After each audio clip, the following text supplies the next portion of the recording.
The following is a production of DallasCowboys.com and the Dallas Cowboys Football Club. How about them Cowboys? Yeah, go Cowboys! This is Mick Shots, streaming live on DallasCowboys.com and the official Dallas Cowboys app. Now, here are Bill Jones, Everson Walls, and Mickey Spagnola. Wake up, Spag. Go! Go! Dallas Cowboys! It's the gold team of the senior pros. Let the whole world hear our bugles blow. Stand up! Stampede! Go you Dallas Cowboys!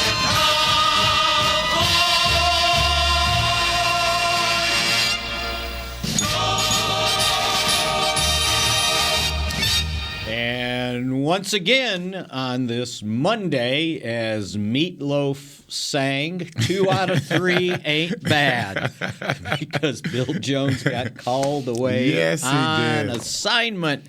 He And was very apologetic, by the way. And he wasn't here to state that the Dallas Cowboys won the state championship of Texas on Sunday, beating the Houston Texans 27-23. Could this be considered a rivalry?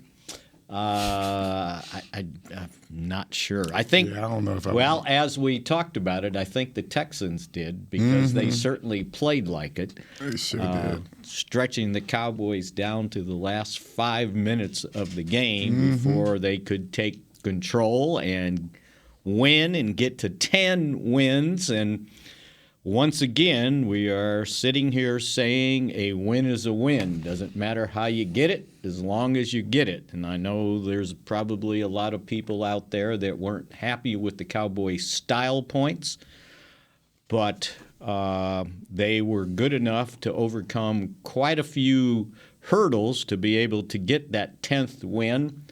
First time since 95-96, they've had back-to-back seasons of double-digit wins. Oh, wow. How about that? Did not know that. Yeah. They didn't get any good. credit for it if you No, listen. they're never going to get any credit. If you No. listen to talk radio, right? You know, after watching that game, I was really torn because, of course, you see the same bad habits coming into play Right. at the same time of year, which is extremely unfortunate and untimely. But I still got to feel good about that, about our resolve. Right. I have to feel good about our resolve. I'm not going to throw away an entire game and look at it as a loss when, if we would have lost, it would have been catastrophic. Right. We saved ourselves from catastrophe, but, man, the way we did it is like, whoa, this is impressive.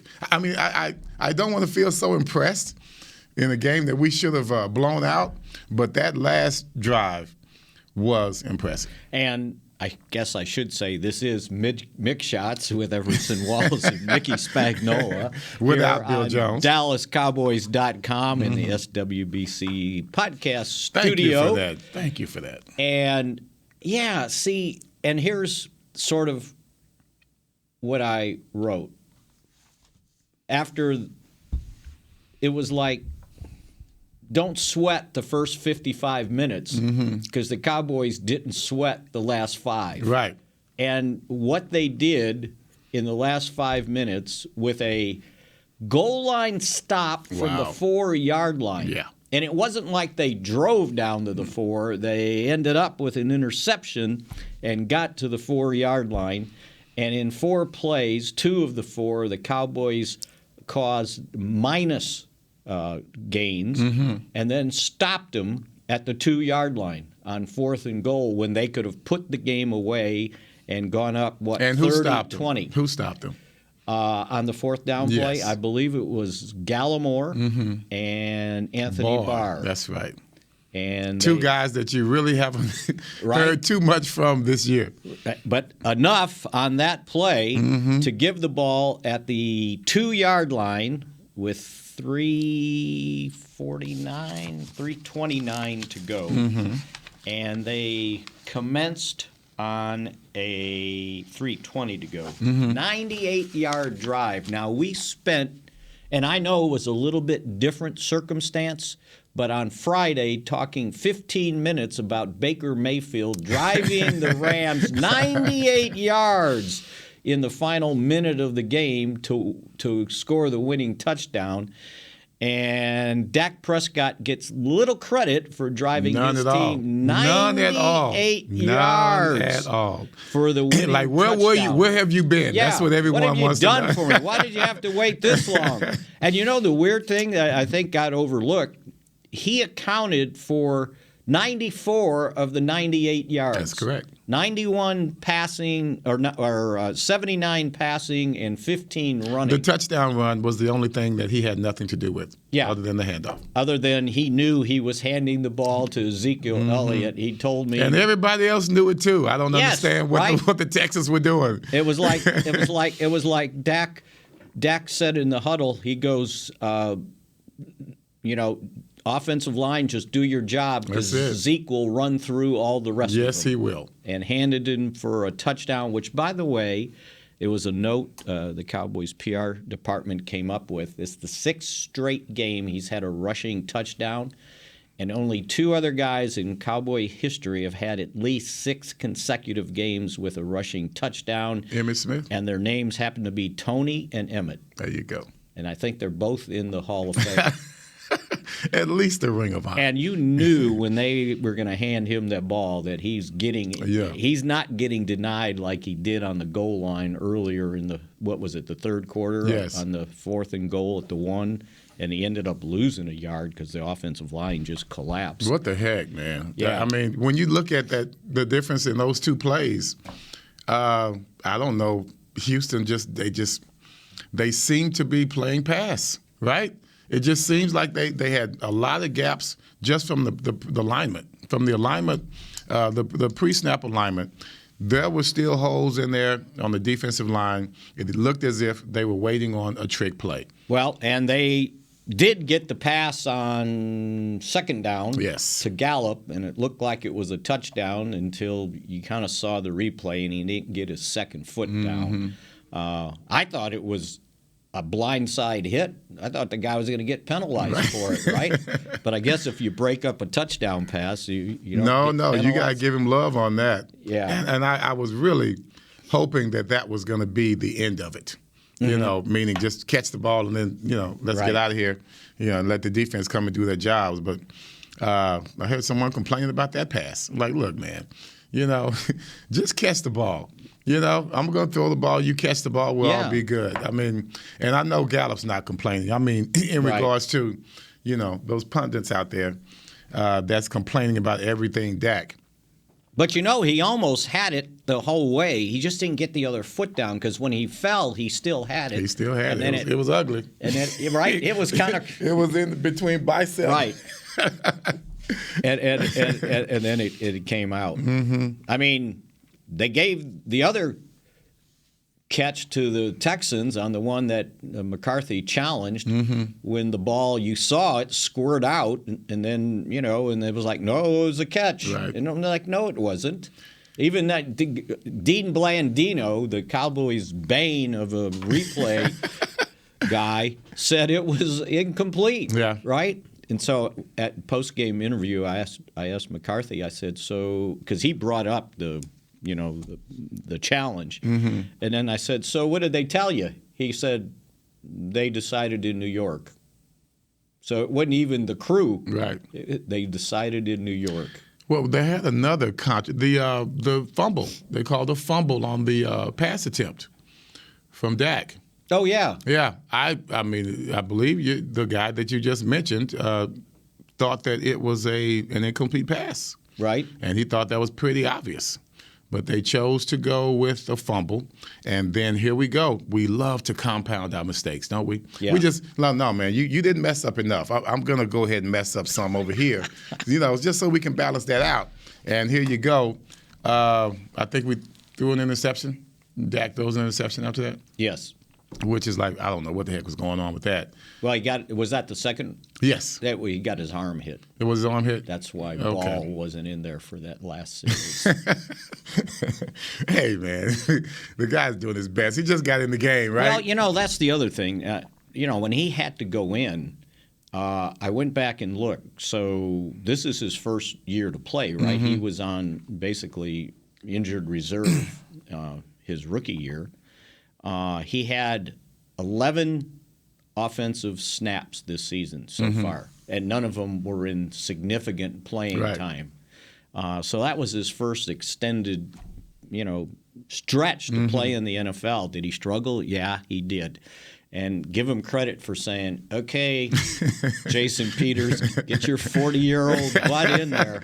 Because I can't handle it right now. And even if you haven't played right tackle since 2005, by the way, right? He came in and did a 2005. 2005. 2005. That's what he said. Think about that. That's how long he's been playing. We look at that as ancient history right now. This is his 18th year. If someone said, "Man, this is the first time this has happened since 2005," you're like, "Man, that was a long time ago." Yeah. And he's part of that. And he's still playing. That's crazy. And came in and did a decent job. And by the way, the Cowboys haven't made this official, but I was told after the game that Terence Steele tore his out ACL for the season. and Yes. MCL. Yes. So he's done for the season. So that's a discussion for tomorrow probably. But, they're going to have to decide what they're going to do at right tackle. But they had to overcome that. The fact that Kelvin Joseph was starting, so two of their top three corners were out, and for 3 plays, all 3 of them were out because Diggs had to leave with his momentarily a thumb or something. Mm-hmm. Yeah. But you don't need to have a thumb to cover. Now you might not be able to you catch. do not. And that's what I was thinking. Where's he going? Yeah, You don't need a hand to cover. Let's just get it. Back in the day we would we tape ourselves up, but now things are just much more serious. You're talking about a lot more money is involved with everything. So I can't just go over there and do my thumb or my finger like I did, second year in the league. You just can't do that. Or sit there and pull it out. Yeah. Okay, right. No, they will not let you do that because of course we make it worse. That time when Gogan did that for Aikman in the huddle, just pull it. And it's like, oh my God. They also, by the way, along the way, lost Jonathan Hankins, and the reason he was active and Chauncey Golston wasn't was for the run game, and they lost him and Jake Ferguson in concussion protocol. What's going on? I think his was a neck, I believe. So we'll see where that one goes. So they lose one of their big run stoppers. The Texans came in here and did some damage, man. Yeah, they did. Golly. And almost won the game. Yeah. And think about it. You won a game when you had 3 turnovers. You were -2 in the turnover differential. I kind of understand, Turpin loses his first fumble. But again, here's what happened there, and this is what happens when you have injuries. So because Anthony Brown's not in there, Kelvin Joseph is starting at cornerback, so he's not on special teams, and they had somebody else as the holdup guy on the gunner on that punt, and he missed his block. Yeah. And you saw the guy. We talked about that last week, right? About how all of that can snowball. Right. Yeah. And the guy he missed was standing right. I mean, he was smelling Turpin's neck. Yeah. He was behind him. He was so open, and so I'm sure he got distracted. So you have the fumble leads to an easy touchdown. Joseph on the first deep ball gives up a 36-yard completion that led to a field goal. Dak tried to fit one into a tight situation, 29 on the defense, tipped it, and then MJ Stewart, and then one of his 2 interceptions. Yeah, and then tipped off of Noah Brown's hands, and that ended up being the first interception. That led to an easy touchdown. And the guy, it's almost like he was going this way and just kind of just threw his hands up. Right. And was able to barely touch it. Right. And then it was a little bit behind Brown, but he got his hands on it, but it ended up being an interception. When you have a ball thrown that hard, that closely, and then someone tips it and changes the trajectory, it makes a big difference when it's that fast. And so they get the ball to 27, end up scoring a touchdown, and then maybe and this one was on the Cowboys, but after they kicked the field goal, they allowed Houston in the final 40 seconds of the half to drive for the field goal to take a 20-17 lead at halftime. So all those things took place, and yet they somehow stopped Houston for a field goal in the second half and end up winning the game. There were a couple of drops.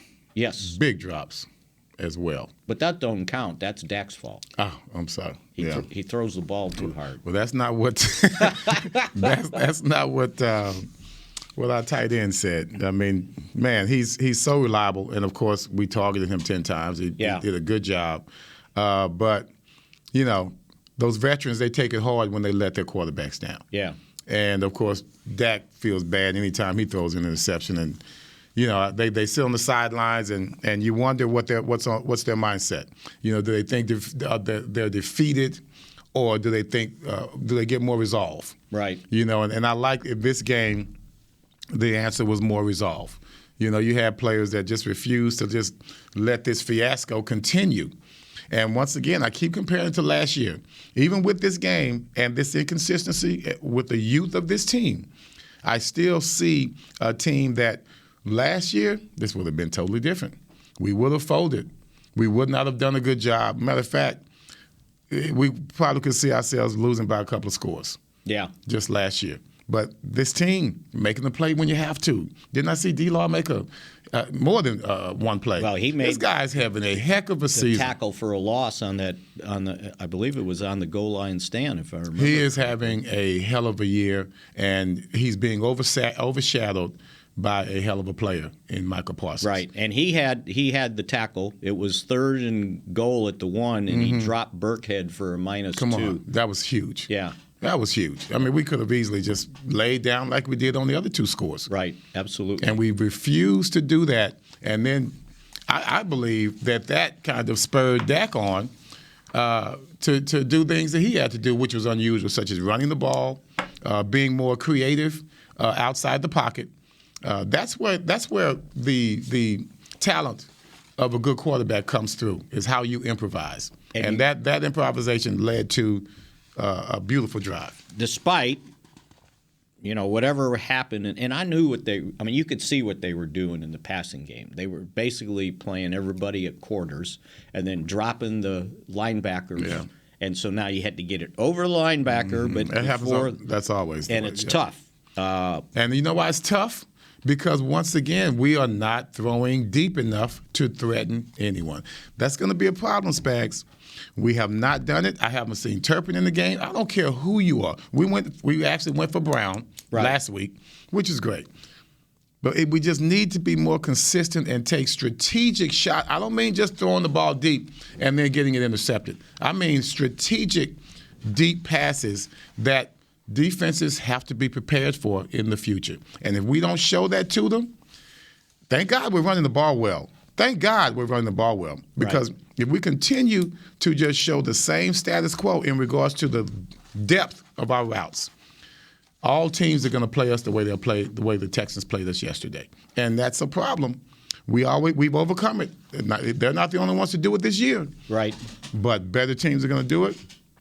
And it's going to be a problem. And I don't know if they had Washington on a pitch count, but he only got like 11 snaps. I don't think he played this. I didn't remember seeing him in there the second half. And he had the one slant that the guy broke up with a hit. That was a pretty good hit on him. But, yeah, he's the guy you'd like to see. But you were talking about, the confidence and everything. So after the game, we were sitting there talking with Schultz, and it's like, what went on in the huddle?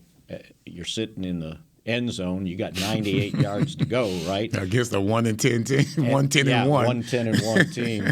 And he said Zach came into the huddle. Zach came into the huddle He said with Zach.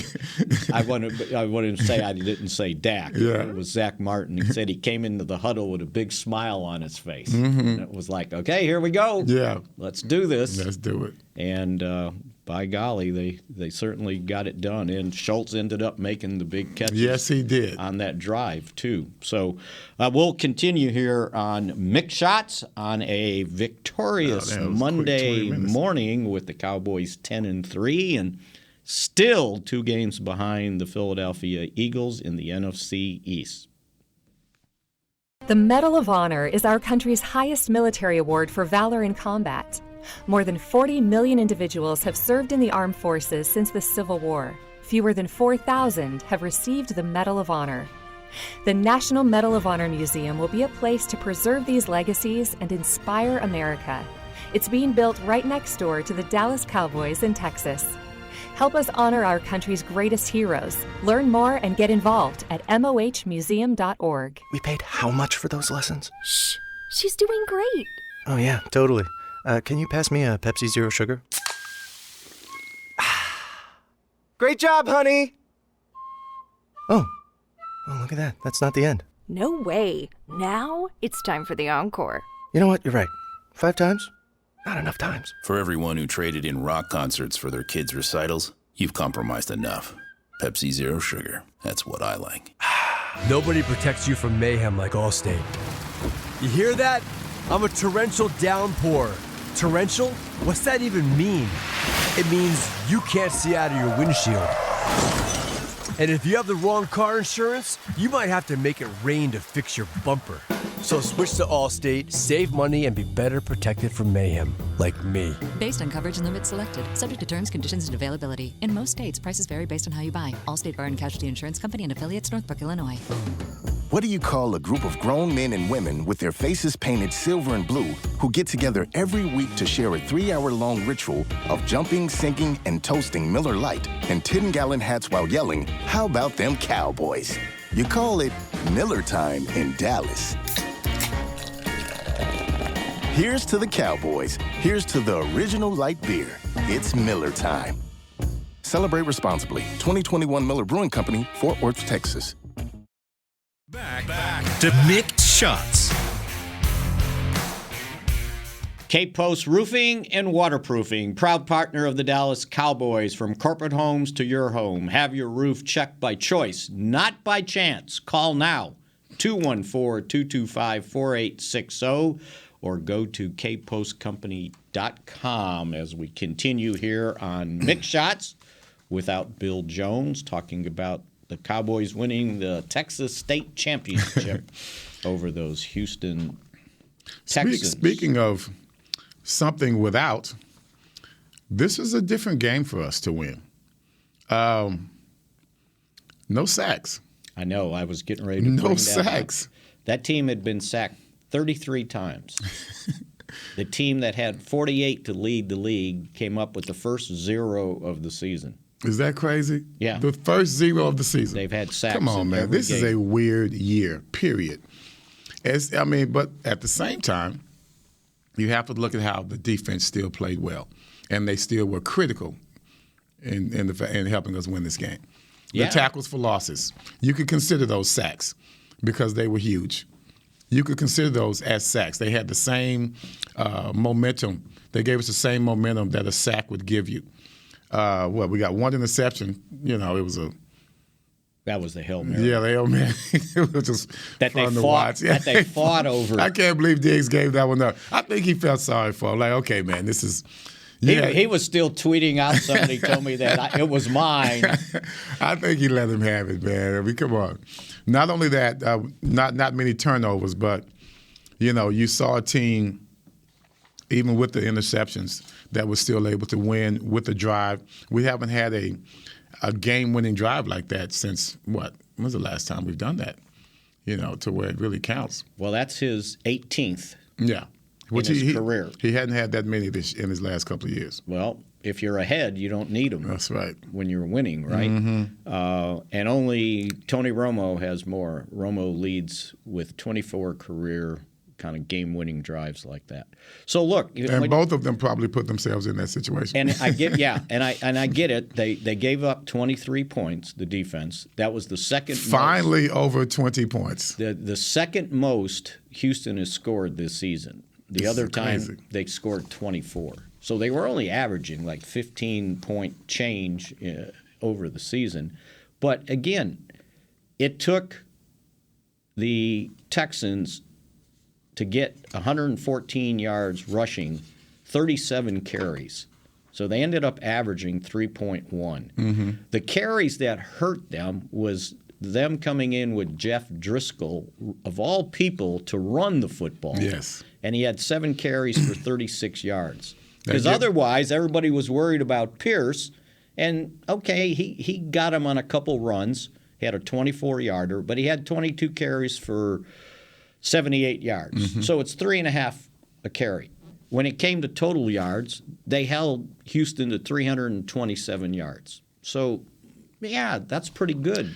The problem with that is the offense is giving them too many opportunities to have the ball. Exactly. That's the problem. So if you can stop with the turnovers, then you won't have nearly as many rushing attempts, therefore fewer rushing yards, and they won't be able to move the chain as much. So, yeah, you have to kind of look at the offense in regards to putting the defense in those precarious situations. 2 of them, well, the punt, he fumbled the punt phone. Yeah. But when you start talking about the other defensive plays, those were plays that they inherited.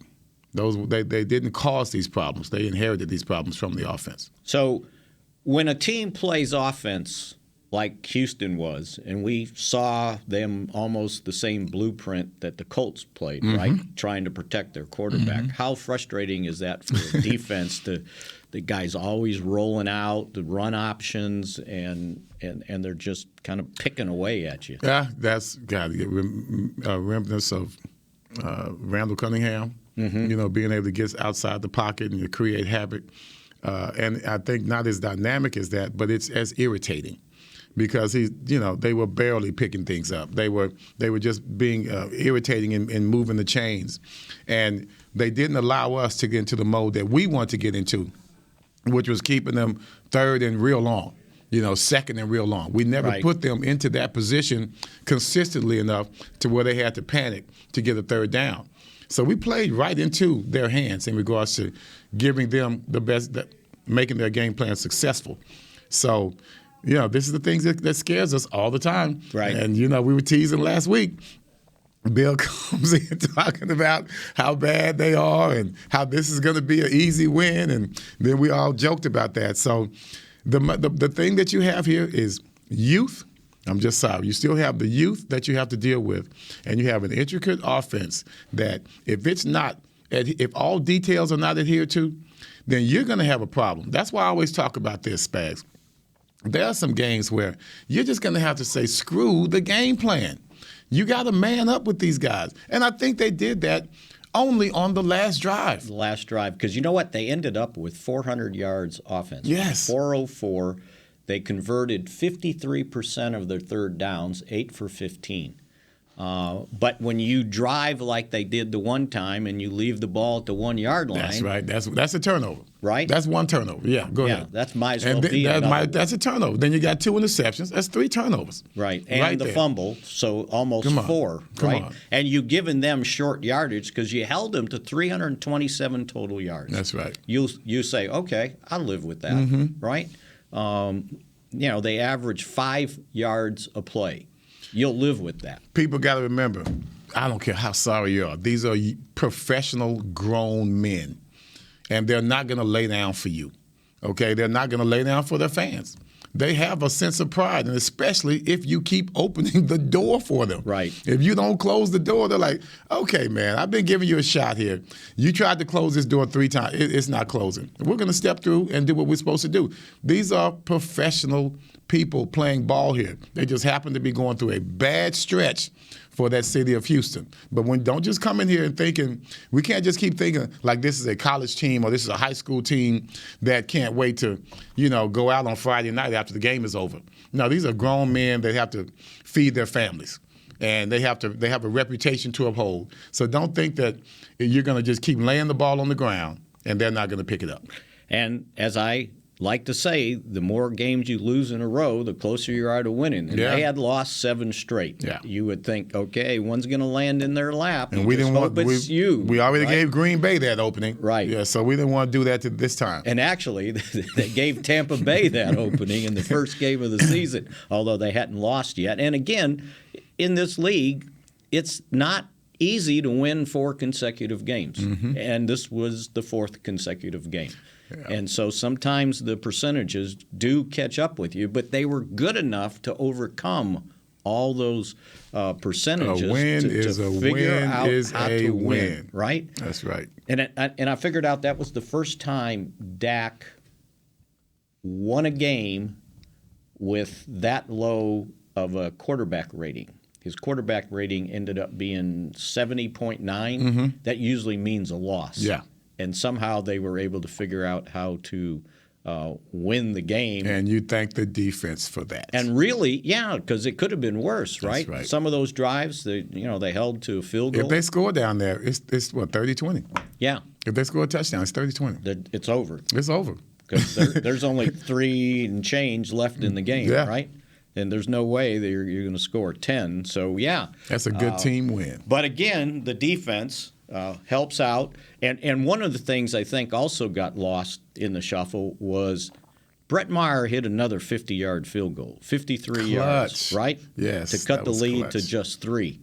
And you're sitting there at some point, he's going to miss one of those, right? Maybe that 46-yarder the other day. He missed it. Other game he missed. It's like, yes. Get that out of your Get it system. out of the way. That's right. And then we'll see where we go from there. All right, well, we'll continue here talking Cowboys on Mick Shots on DallasCowboys.com in a moment.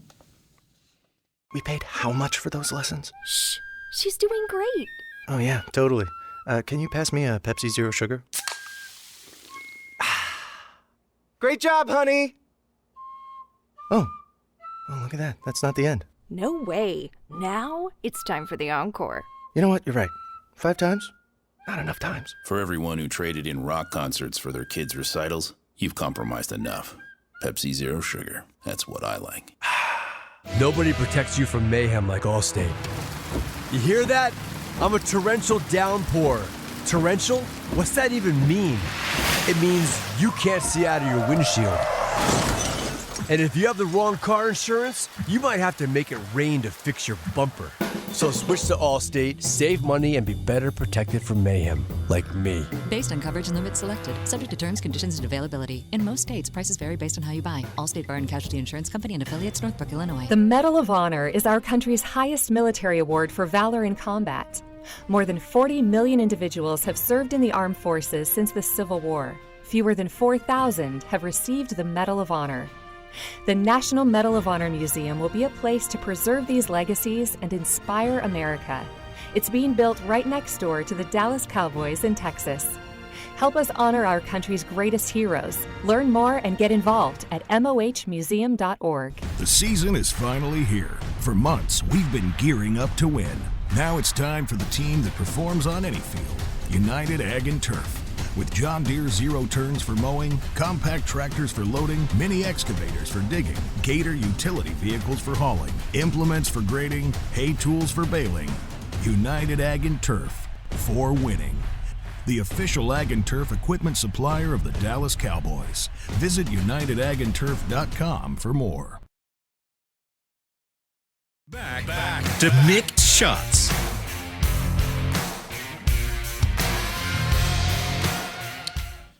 Tis the season for Dallas Cowboys holiday youth camps presented by Invisalign. Register for one-day football and dance academy camps are now open. Don't miss your chance to send your athlete to camp at AT&T Stadium on December 20th and 21st. Limited spaces remain. Register today at DallasCowboys.com/academy as we continue on here on Mick Shots on a Monday afternoon. Kind of rainy, drizzly, chilly day here. Ugly day. In Frisco, Boy, just thinking we would have Texas. lost. It'd have been even uglier. But they won. They get to 10-3. They still remain 2 games behind the Eagles. Jacksonville is up next, and the Cowboys definitely need to win that to See, make this game. I was just going to tell you about that. This Jacksonville game, it makes me even more nervous now. Right? Because when we do our picks to click, I'm always kind of cautious because I keep thinking we're going to go back and regress the way we did this particular game. Okay? Right. And we did that. We regressed. And so when you're talking about going on the road to a dangerous, talented team, no team lacks for talent in this league, all right? They just lack some direction. I don't want them finding their way by going against the right? Cowboys, okay? And when you have a team like that coming into your stadium after playing the way we just played, you know that they're licking their chops at the things that they see that they can do. This game gave Jacksonville even more hope that they can beat the Cowboys. Well, and they gave themselves hope because even though they are 5-8, they beat Tennessee 36-22. What is going on with Tennessee? And they were on the road. Tennessee was home. Yes. 36-22. And that's typical because that's pretty much how Tennessee played. It wasn't like it was closer than that or it could have been better. No, that's pretty much the score depicts how badly they played. And they've lost 2 straight because they were terrible. Tennessee was terrible last week. I don't know. So those guys. Now you got to win this game to ensure that Christmas Eve against the Eagles is important. Right. Because if you end up 3 games down with 3 to go, you probably don't like your odds if you're 3 games back. So. This is also an opportunity to show that they can win on the road. Right. To show that they can be consistent on the road. Because if things keep going the way they're going to have a lot of tough tests in the playoffs on the road. Right. Well, that's a good point. And you got to be able to play well on the road, and they've been known to go to Jacksonville and struggle. Right. Heck, they've been known to struggle against everybody Houston. Struggles in Jacksonville, actually. I mean, it's just they're a talented team with a quarterback who can show amazing accuracy at times. And regardless of whatever their situation is, they play with a lot of youth and enthusiasm. And if you can do that, that Jacksonville is nothing but a college town anyway. Right. Next thing you know, you sit up here in the college atmosphere and wondering, man, I feel like I'm back at Grambling State getting my butt kicked. And that can happen. It can happen. So you'll be glad to know they're 3-3 at home, 2-5 on the road. Does not make me feel better. All right. They are 3-6 playing out of their division. They're 4-7 playing outdoors. They've got an outdoor stadium, right? So anyway, I just with all of that they have us exactly where they want us. Okay, having said all of that, but they're 3-2 in November and December. How about that? So, So you got to. Okay, so the big question will be, what do the Cowboys do at right tackle? Thank God for Tyron Smith. Well, I'm thinking that way. Now I don't know if he's ready to go. 60 plays in that Florida heat. Yeah, or whatever it's going to be hot. It's going to be hot. Because I think their thought was, okay, this next game, maybe give them a series in the first half, series in the second half, and then for Philadelphia, bring them in. Yeah. Because they did get a series with Peters and moving to left tackle and Tyler Smith to left guard. But that little experiment might be over with. I mean, I don't know if you say, all right, Tyron, you're the right tackle. Right. Or they go with Peters and Tyron's the backup for a game. But it sure sounded like their intention was to play sounds like Smith. The way they might go. And maybe for one game, yeah. And then get him in there some, and then maybe for Philadelphia, you say, okay, you're the right tackle. Because I don't know that you want to move the rookie to right tackle.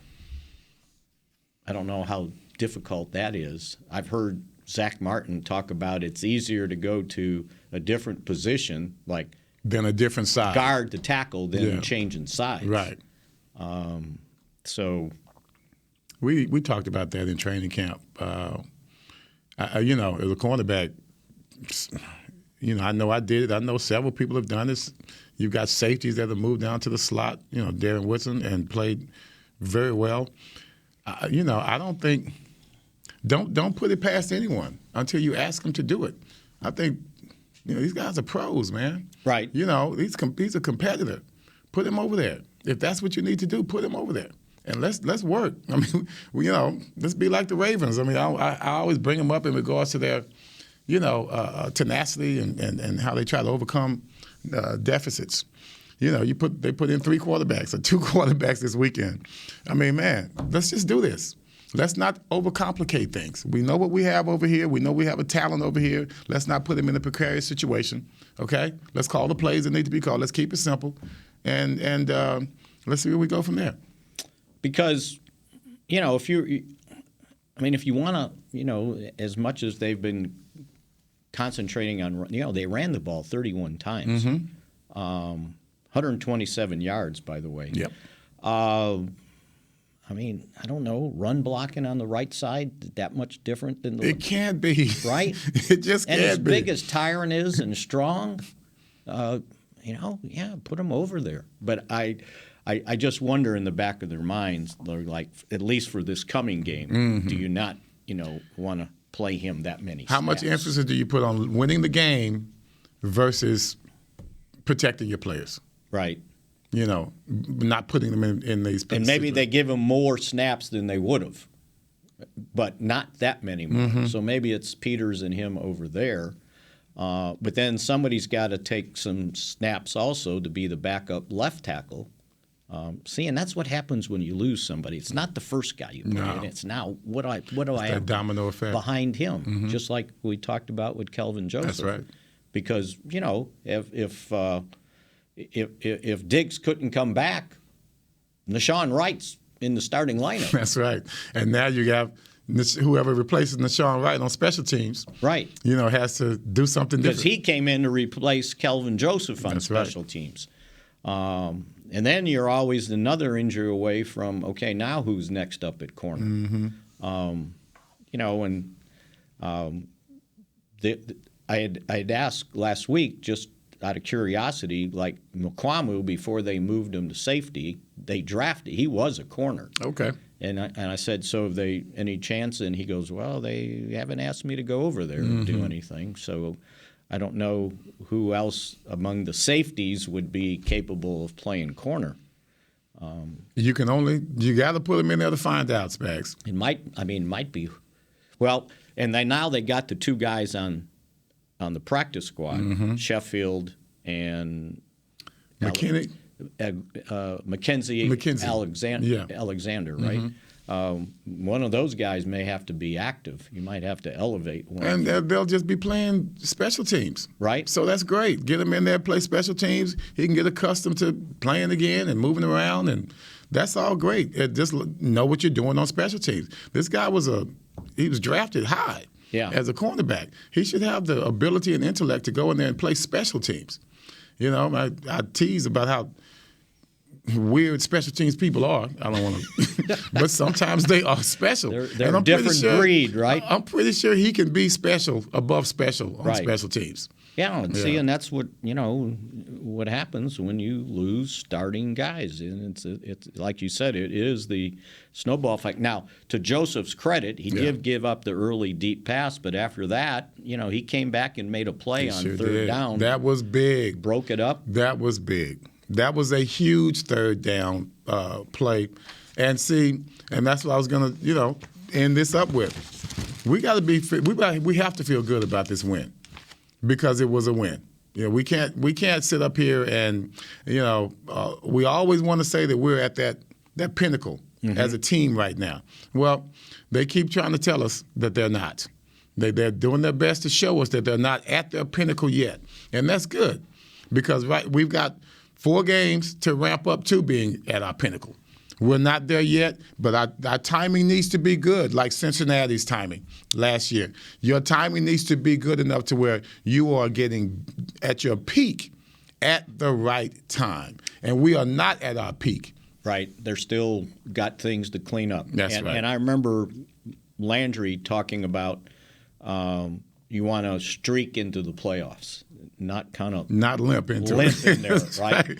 That's why I always had problems with laying down for that last game of the season. Yeah. If you got things clinched, you don't want to get guys hurt. But sometimes in this game, momentum just means a lot. It really does. Like you think of the Giants, that Manning team. Well, they're 9-7. Yeah, and they go on to beat what people thought was one of the best teams in history with the Patriots and Randy Moss, right? That wasn't 07. That was their first. I get two of them. I get both of them confused. Maybe it was both the 2000 season. Unusual. Yeah, because they were the wild card team all the way through, playing on the road. They beat Green Bay. I remember they beat Green Bay with Brett Favre, right? And that started them going all the way up. So we didn't review our picks to click. Did we get anything? We did not want to know. Let me see. We don't want to do that. I'm curious. Oh, okay, time's up. I know we didn't get the scores right because we all. No, the score was horrible. We all held the Texans to 13 points. I had Wilson getting an interception. Yeah, you had Dak, and Bill had CD. Now, none of them really. Well, I get Dak for the drive. You get maybe Bill gets CD for that big catch, to start things off. Oh yeah, after a huge hit, he got smashed, and he held on to that thing. That's the CD I like. Right? He got smashed, and he got up and looked at that guy like, "Hey man, why you hit me so hard?" That's what I like about him. And of course, Wilson did okay, but gave up a touchdown and no interceptions. He forced the fumble. He did. And that was kind of a weird defensive scheme because they motioned 19 is it Moore? They motioned him to that side, and they left Bland on the right side, and then had your safety man to man against the wide receiver. Yeah. And I'd still like to. I never got a good look to see if that guy stepped out of bounds before he caught the ball. Because that's what they were looking at. Right. And that's what they challenged. That's okay. They can challenge all they want. Or no, they didn't challenge it because that's a penalty, and you can't challenge a penalty. Oh, we cannot leave this program without talking about LVE. Oh my! That guy balled. 14 tackles. And it wasn't just the numbers. Right. I saw him stepping up into the hole, just like I was bragging about the Giants linebackers. He was stepping in. I saw him step in twice to make big stops. And I'm once again not going around blockers, but he almost did the Sean Lee thing. He was in there. He knew what was going on. He did like D-Law. Yeah. He knew what was happening before they snapped the ball. DeMarcus Lawrence does that all the time. And I saw Van Der Esch doing that as well in this game. I had never seen him play like that since his rookie year. And you know what? He was sick. Remember, he didn't practice on. I hope his parents are still in town telling him, hey, because, we saw him. That's we saw right. him this weekend. Yeah. They should be very proud of their son. And you know what? And what Everson's referring to when we were talking with Star Sports Tour and answering questions, and it was like, yeah, Van Der Esch didn't practice. They're listing him as questionable with illness. And I said, he's a linebacker. He's playing. He's playing. And Mom and Daddy are here, too? I'm playing. I'm playing. That's right. And he played, by the way. That was a pretty good performance. 9 tackles. For 9 solos. 9 solos. Yeah, 9 solos, 5 assisted, and he also had the 1 tackle for a loss. So, that was the pick to click that. That's a pick to no click one right picked. there. Yeah, obviously. All right, we're out of time here on Cowboys Mick Shots, and we will not be here tomorrow. We will not be here tomorrow. We have some holiday festivities going on, and we will be back on Wednesday. We probably ought to let Bill remind him. Remind me. Show. Call me on don't Wednesday. be showing up here for. Everson has a propensity to show up when there's no show. All right. Thanks for joining us, and we'll see you on Wednesday for the next edition of Mick Shots. Go Cowboys. This has been a production of DallasCowboys.com and the Dallas Cowboys Football Club. How about this, Cowboys?